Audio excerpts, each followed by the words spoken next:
पूर्व मुख्यमंत्री धूमल और पूर्व केंद्रीय मंत्री अनुराग ठाकुर की पंचायत के लोग भी अछूते नहीं है एएसपी से।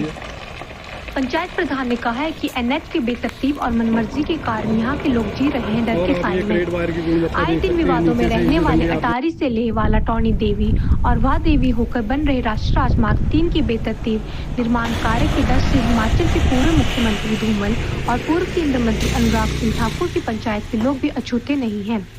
इस ग्राम पंचायत समीरपुर के लोग निर्माण अधीन कंपनी द्वारा गुणवत्ता को दरकिनार कर और बेतरतीब किए जा रहे हैं। निर्माण कार्य को लेकर खौफ के साए में अपनी जिंदगी काट रहे हैं। करने का मुझे लगता है जैसे पहले रोड बन रहा था ना, उस टाइम करना चाहिए था। अब इसकी मतलब गुणवत्ता है ना, इसमें सिर्फ मिट्टी है नाली में, बाकी कुछ भी नहीं है। और सीमेंट तो नाम मात्र है, कोई चेक करने आओ देखो कहीं से भी तोड़ लो उसको, वहाँ जितना गंदा बोल जाए उतनी ही कम है।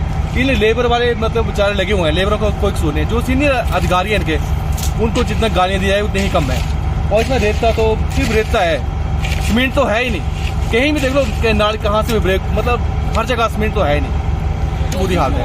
उन्होंने ये सब कैसे मतलब यहाँ से देखो नाली थोड़ी छोटी थी, उन्होंने वो आए, उन्होंने थोड़ा इसको नापा, सही ढंग से ढांचा मतलब तैयार करवाया इसका। जो इनके साइड इंजीनियर पता नाम तो पता नहीं क्या है, उन्होंने ठीक करवाया, भी कर रहे हैं। लेबर अपना काम कर रही है। लेबर की गलती है, जो इनके सीनियर अधिकारी हैं उनका मतलब लगता है इनका कंट्रोल नहीं हो पा रहा है सही ढंग से, जो होना चाहिए। स्थायी निवासी हूँ और ये रोड की हालत को देख के ऐसे लगता है कि इस कंपनी को ठेका दिया गया है, इनकी बस की बात ही नहीं है। और समझ में तो नहीं आता कि चलो इनको तो काम करना नहीं आता, लेकिन जो हमारे ऑडिटर हैं जिसको चेक करते हैं तो ये सरकार की मिली भगत है या क्या है, ये कुछ समझ में नहीं आ रहा है। क्लीन करना सेंटर लाइन है, कुछ ना तो न किसी भी तरह का काम, कहीं भी अच्छा काम इन्होंने किया ही नहीं है। हमें तो कहीं भी सही नहीं लगा। देखिए जी, एनएच का कार्य तो ये तो किसी से नहीं छिपा है अभी तक कि जो भी इसमें नालायकियाँ और जो भी कमजोरियाँ हैं इस काम में। और पिछले 2.5 साल से लोग इतने त्रास्त हो चुके हैं कि अब लोग धरने दे के और अपनी सारी कठिनाइयों को प्रशासन के सामने रखे, तब भी इस पर कोई भी अभी तक अमली जामा नहीं पहना है।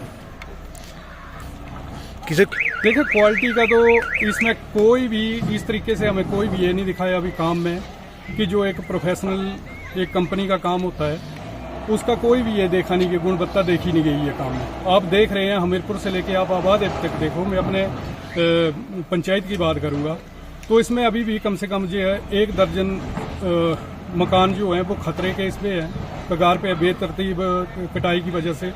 और 2 दर्जन के करीब रास्ते जो हैं और छोटे मार्ग जो हैं वो बाधित हैं। अभी 2.5 साल से उनके ऊपर कोई भी कार्रवाई नहीं की गई। सारा इसमें ऊपर से लेके नीचे तक सारा इसमें भ्रष्टाचार में संलिप्त है।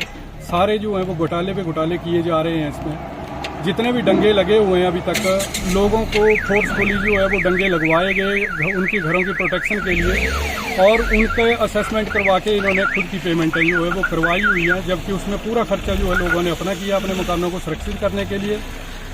सरिये से लेके मटेरियल तक के बहुत सारे घोटाले एनएच द्वारा किए गए हैं, जिसकी वजह से जो है काम दिन ब दिन देरी से हो रहा है और इसमें कोई भी गुणवत्ता जो है नहीं देखी गई।